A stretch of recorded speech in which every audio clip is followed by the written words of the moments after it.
తణుకులోని రాజేష్ నాథ్ అఘోరి నివాసానికి లేడీ అఘోరి వచ్చారు. రాజేష్ నాథ్పై పలు ఆరోపణలు కూడా ఆమె చేస్తున్నారు. ఆమెతో మాట్లాడదాం.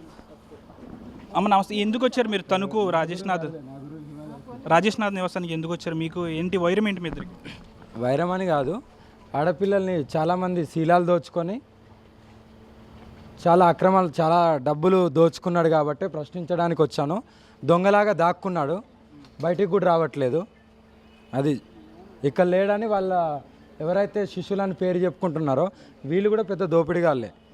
ఇలాంటి దోపిడిదారులను హెచ్చరించడానికి ఇంత దూరం వచ్చాను. గతంలో మీరు ఇక్కడికి వచ్చారు, మీకు వస్త్రం కూడా ధరించేలా చేశారు ఆయన.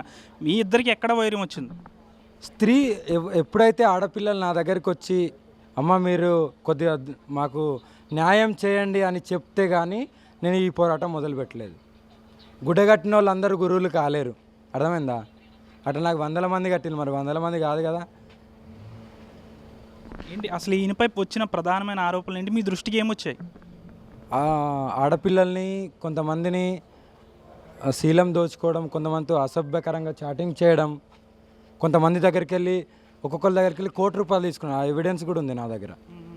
అలా కోట్లు దోచుకొని ఇలా ఉన్నాడు. ₹1,00,000 ఎందుకు తీసుకోవాల్సి వచ్చింది? సెటిల్మెంట్లు ఏమైనా చేస్తారా? పూజలు పునస్కారాలు చేస్తారు. సెటిల్మెంట్లు కూడా చేయొచ్చు కావచ్చు. 10 గన్నులు ఉన్నాయి. 10 గన్నులు ఉన్నాయి వీడి దగ్గర. మీరు చూసారా? 100% చూసిన. ఇక్కడికి వచ్చిన ప్రతి ఒక్క భక్తులకు చూపిస్తాడు, నేను ఇలాంటి పూజలు చేస్తాను, నా దగ్గర ఇన్ని ఉన్నాయని. అంటే గన్లు అవి లైసెన్స్డా? Without licence. మీరు ఎప్పుడు చూసారా గన్లు? నేను మొన్న చూశాను. మొన్న వచ్చినప్పుడు నాకే స్వయంగా చూపించండి. ఏమన్నారు చూపించి? ఇలాంటి గన్నులు నా దగ్గర చాలా ఉన్నాయి, నేను పెట్టుకొని తిరుగుతాను, నాకు ఇష్టము అని అది చెప్పిండు. ఇంకా అంటే ₹1,00,000 ఎవరైతే తీసుకున్నారో ఇతను తీసుకున్నాడో ఆ మహిళ మీకు ఉన్నారు, కాంటాక్ట్లో ఉన్నారా? మొన్న నన్ను అప్రోచ్ అయింది. కంపల్సరీ నేను ఆమెకు కూడా చెప్పాను, నీకు నేను న్యాయం చేస్తాను అని చెప్పాను కూడా. అంటే ఇక్కడ ప్రతి అమావాస్యకి పౌర్ణానికి కూడా పూజలు కూడా చేస్తారు కదా, మంచిగా చేస్తానని ఆయన చెప్తున్నారు. ఎవరు? రాజేష్ నాథ్. ఒక్కరన్నా మంచిగా ఆయనలా? నువ్వు మంచి చేసినోడు అయితే నీ దగ్గరికి ఇంత ఉండదు కదా. మంచి అయిన వాళ్ళు వేలి, మరి నీ గురించి మంచి చెప్పేటోళ్ళన్నా కావాలి కదా. నేను గత వారం నుండి నేను పోరాడుతున్నా కదా ఈయన మీద, నువ్వు ఇది అని. మరి ఎందుకు పాజిటివ్గా ఎందుకు స్పందన రావట్లేడు? అవునా కదా? మరి ఇప్పుడు రావాలి కదా, నాకు ఇది మంచి జరిగింది మీరు అనేది తప్పడం అని నన్ను కూడా ఖండించడానికి రావాలి కదా. ఎందుకు రాలేదు? సరే నేను చేసింది తప్పు కాదు అని చెప్పుకోవడానికి ఈయనన్నా రావాలి కదా.